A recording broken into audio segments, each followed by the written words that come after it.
kasih, dalam Injil hari ini Tuhan Yesus menyuruh kita untuk menjadi pribadi yang cerdik seperti ular dan tulus seperti merpati.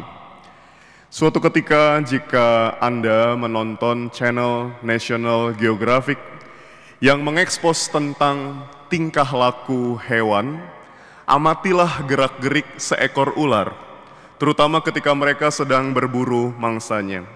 Ular akan menunggu saat di mana mangsanya itu lengah. Ketika mangsa atau musuhnya tidak siap, ular akan dengan segera memagut atau mematuknya. Gitu ya.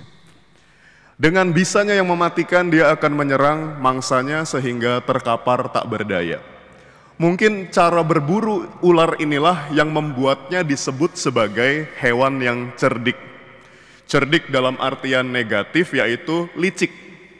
Licik karena dia menyerang musuhnya atau mangsanya ketika mereka sedang tidak siap, sedang lengah. Namun kita tidak bisa menyalahkan ular, karena tampaknya semua hewan pemangsa juga melakukan seperti itu ketika berburu. Buaya, singa, beruang, ketika mangsanya lengah, maka mereka menerkam. Memang secara alamiah, secara natural ya seperti itu. Jadi kalau kita di dalam kitab suci diminta menjadi cerdik seperti ular, mungkin kecerdikannya ini juga ada kaitannya dengan kitab Kejadian di dalam Perjanjian Lama, di mana ular ini adalah representasi atau simbol kehadiran iblis. Jadi iblis itu dengan kecerdikannya menjerumuskan manusia pertama Adam dan Hawa ke dalam dosa. Jadi ular disebut cerdik karena di dalam kitab suci dia ini berhasil menjatuhkan manusia. Namun saudara-saudari, kalau Yesus di dalam Injil hari ini menyuruh kita menjadi cerdik seperti ular, kalau Yesus yang menyuruh, pasti tujuannya atau maknanya itu positif. Dalam konteks Yesus menjadi cerdik itu berarti kita mampu membedakan mana yang kawan, mana yang lawan. Kita bisa membedakan mana orang baik, mana orang jahat. Kita juga bisa peka membaca situasi. Kapan kita harus mengikuti arus atau kapan kita harus melawan arus. Inilah arti kecerdikan yang dimaksud oleh Yesus. Namun tentu saja menjadi cerdik bukan berarti kita itu menjadi kaum oportunistik yang mencari-cari kesempatan di dalam kesempitan. Bukan juga membuat kita menjadi kaum yang eksploitatif atau manipulatif, memanfaatkan orang-orang yang mungkin tidak berdaya. Sementara itu Yesus juga menyuruh kita untuk menjadi seperti merpati yang tulus. Dalam sejarah peradaban manusia, merpati itu terkenal sebagai hewan yang melaksanakan tugasnya dengan penuh dedikasi, yakni untuk mengantarkan surat. Jadi zaman dulu belum ada WhatsApp, belum ada email. Mereka, orang-orang zaman dulu menggunakan merpati, maka merpati itu banyak disebut merpati pos. Mereka adalah hewan yang tulus melaksanakan tugasnya, walaupun jaraknya terbentang jauh, merpati itu melaksanakan tugasnya dengan baik. Surat-surat tiba dengan selamat sampai tujuannya. Merpati dengan warna putihnya itu juga melambangkan kedamaian dan kesucian. Dan di dalam Perjanjian Baru, burung merpati itu juga melambangkan kehadiran Roh Kudus pada saat Yesus dibaptis. Di dalam Matius bab 3. Jadi saudara-saudari, ini arti dari cerdik seperti ular dan tulus seperti merpati. Yesus menyuruh kita dalam Injil hari ini untuk memiliki kombinasi keduanya. Kenapa? Karena kalau kita sekedar cerdik tanpa tulus, kita akan menjadi culas. Culas itu singkatannya adalah curang dan suka menuntut balas. Jadi kita curang, suka mempermainkan keadaan, kenyataan, memanipulasi data atau fakta, dan kita itu seringkali pamrih. Nah, itu orang yang culas.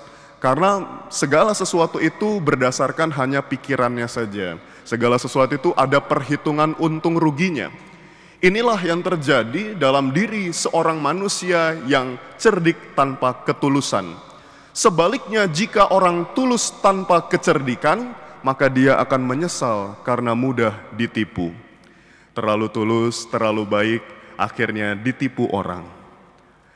Maka Yesus menyuruh kita dalam Injil hari ini sekali lagi untuk menjadi cerdik seperti ular dan tulus seperti merpati. Keduanya harus dipadukan atau dikombinasikan, dan ini adalah modal bagi kita untuk terjun atau diturunkan ke tengah dunia. Yesus menggambarkan dunia ini seperti kawanan serigala, dan kita adalah seekor domba yang siap dimangsa. Oleh karena itu, dengan kecerdikan kita bisa membedakan di tengah dunia ini mana yang lawan, mana yang kawan, mana yang domba, mana yang serigala, atau mana serigala yang berbulu domba. Dengan kecerdikan kita bisa membedakan.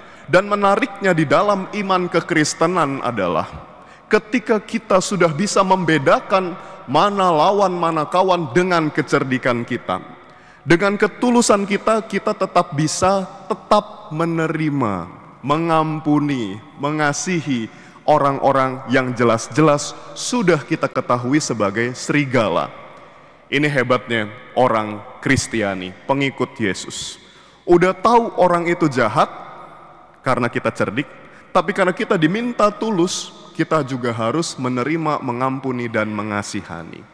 Inilah yang Yesus maksudkan supaya hidup kita ini damai. Maka jangan ada musuhnya, jangan juga berburuk sangka atau negative thinking terhadap orang lain. Lalu pertanyaan terakhir saudara-saudari yang patut kita renungkan adalah, bagaimana supaya kita bisa menjadi cerdik sekaligus tulus seperti itu? Susah sekali. Hari ini kita bersama dengan seluruh gereja memperingati Santo Benedictus Abbas, yang terkenal sebagai Bapa Kehidupan Membiara. Santo Benedictus adalah orang pertama yang membuat aturan hidup membiara. Juga para pengikutnya itu menjadi biarawan-biarawati terkenal ya, yang kemudian tersebar ke seluruh penjuru dunia. Nah, saudara-saudari, tentu saja kehidupan membiara awal yang dirintis oleh Santo Benedictus ini sangat syarat atau pekat dengan yang namanya kesunyian, keheningan, contemplatio. Dan ini adalah modal bagi kita untuk menjadi cerdik dan juga tulus. Di dalam keheningan, kita bisa memikirkan banyak hal secara bijaksana.